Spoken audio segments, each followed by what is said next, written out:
Voy a explicarles de qué se trata la herramienta, ¿sí? Esta herramienta Solver. Como toda herramienta, es importante saberla usar y entender para qué sirve. ¿Para qué nos sirve esta herramienta de Solver? Generalmente uno está acostumbrado a resolver problemas desde el punto de vista que uno no sabe el resultado al que quiere llegar. Uno quiere resolver un problema y no sabe con qué resultado se va a encontrar, generalmente. En este caso, la diferencia de Solver es que yo voy a partir de resolver un problema donde yo conozco el resultado que quiero llegar, ¿sí? Ese resultado puede ser un mínimo, un máximo o un valor determinado, ¿sí? Pero yo conozco el resultado al que quiero llegar. Lo que no voy a conocer, no conozco, es cómo se deberían comportar las variables que están en ese problema que yo quiero resolver para llegar a ese resultado que quiero. Por ejemplo, si yo fabricara mesas, ¿sí? Yo necesito saber, yo quiero determinar que quiero fabricar 100 mesas diarias, ¿sí? Pero para fabricar esas 100 mesas diarias yo necesito tener bien en claro cuánta cantidad de madera, cuánta cantidad de metal para las patas, cuánta cantidad de horas por día o cuánta cantidad de personal. Y eso es lo que yo voy a determinar en mi problema como variables. ¿Por qué es variable? Porque va a variar la cantidad de materia prima, la cantidad de horas que voy a dedicarle trabajando o la cantidad de personas que van a trabajar para el armado de las mesas, ¿sí?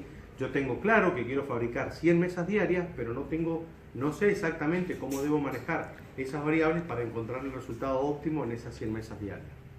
Esta herramienta lo que permite es eso, encontrar el valor de aquellas variables en un problema determinado para llegar a un resultado determinado. ¿Se entiende el concepto? Algo importante para tener en cuenta son los pasos a seguir.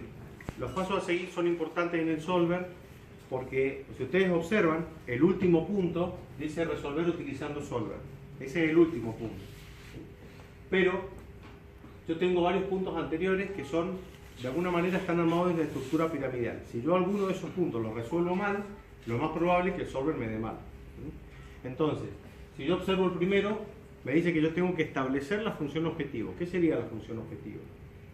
Es digamos, la ecuación que resume el resultado al que yo quiero llegar, ¿sí? Generalmente, en el caso del ejemplo de las mesas, si yo fabricaba mesas, sería una ecuación que me va a determinar una variable para las personas, una variable la cantidad de horas, una variable la materia prima. Eso va a darme una ecuación, y esa ecuación va a ser la función objetivo. O sea que, generalmente, en los problemas que yo tengo que resolver, va a existir una ecuación que es la que me va a determinar la función objetivo, el objetivo al que quiero llegar, ¿sí? Eso es lo que yo tengo que determinar. Generalmente en los problemas es una ecuación. Establecer las variables del problema, ese es el otro punto importante. Yo tengo que tener muy en claro, leo un problema determinado y tengo que determinar cuáles son esas variables. Acuérdense que la palabra variable significa que en la línea de continuidad del tiempo cambia. Es lo que en un problema que yo tengo puede variar. Hay cosas que no pueden variar, pero hay otras que sí. Aquellas cosas que en un problema varían, obviamente son mis variables, que las voy a tener que tener identificadas por alguna letra, por ejemplo la variable X, la variable Y, la variable Z, etc. Otro punto interesante es detectar las restricciones. Ustedes saben que en todo problema siempre hay restricciones. Si yo quisiera fabricar 100 mesas diarias y no estipulo que tengo solamente 2 personas para trabajar, a lo mejor Solver me diga que yo puedo hacer las 100 mesas con 10 personas, pero yo no tengo 10 personas para hacerlas, tengo 2. Entonces, al momento de poder resolverlo utilizando esta herramienta, tengo que determinar que las restricciones en mi problema es que solamente tengo 2 personas para realizar esa tarea. Es una restricción. O la cantidad de horas, ¿sí? Porque a lo mejor yo sé que puedo trabajar una jornada horaria de 8 horas y no puedo. El Solver a lo mejor me dice que necesito en la variable horas, me pone 24, no puedo trabajar 24 horas. Entonces, al momento de plantear el problema, tengo que identificar las restricciones. Entonces, repasando, la función objetivo generalmente es una ecuación. Las variables son aquellas, como dice la palabra, valores que van a variar en el problema a resolver, que generalmente está determinado por letras.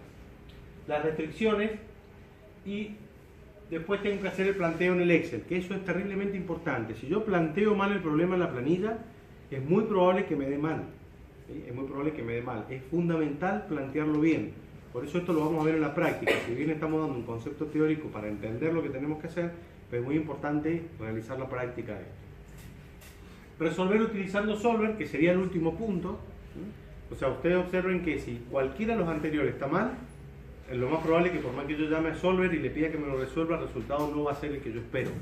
Me va a dar mal. Muestro la ventanita. Esto queda en el aspecto teórico. Esta teoría está puesta para que ustedes lo repasen. Pero básicamente esta es la ventana que va a venir cuando llamen a Solver. ¿Sí? Es la ventana donde yo voy a tener que determinar la función objetivo, la celda objetivo. Ahí va a establecer si es un máximo, un mínimo o un valor determinado. ¿Sí? Que es lo que yo les decía. Cuando yo quiero resolver un problema con Solver, tengo tres opciones. Un máximo, un mínimo o un valor puntual. En el ejemplo de las mesas, yo ahí tendría que establecer que lo que quiero es un valor de 100 mesas. ¿Sí? En el ejemplo. Después aquí voy a tener una posición donde dice cambiando las celdas. Siempre en cambiando las celdas van las celdas que hacen referencia en la planilla a las variables. ¿Sí? Siempre ahí van las variables.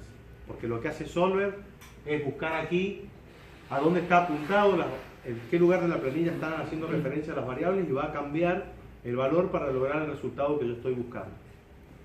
Y la de aquí abajo son las restricciones. ¿Sí? Ahí yo tengo que poner el botón donde dice agregar. En agregar me va a abrir un cuadro de diálogo, que es este. Es ese cuadro de diálogo, el botón agregar de las restricciones. Y en este cuadrito de diálogo tengo que hacer referencia a la celda del Excel donde está puesta la posición donde yo quiero determinar alguna restricción. Por ejemplo, en el caso de las personas, si yo tengo dos personas en el planteo del Excel, tengo una celda que hace referencia a la cantidad de personal, yo voy a tener que marcar acá esa celda y acá abrir este cuadro de diálogo y ponerle igual y acá el número 2, porque le voy a decir que esta celda tiene que ser igual a 2 o lo que sería menor o igual a 2, porque yo tengo dos personas, puedo usar una o las dos. Entonces le voy a decir que esa celda en el planteo de mi problema en el Excel tiene que ser menor o igual a 2, porque es una restricción, no me puede poner 5 personas ni 10 personas. ¿Sí? De todas maneras, claro, esto es teoría, simplemente para que entendamos el concepto. Después esto se hace con la práctica. Ahí cortamos cariño.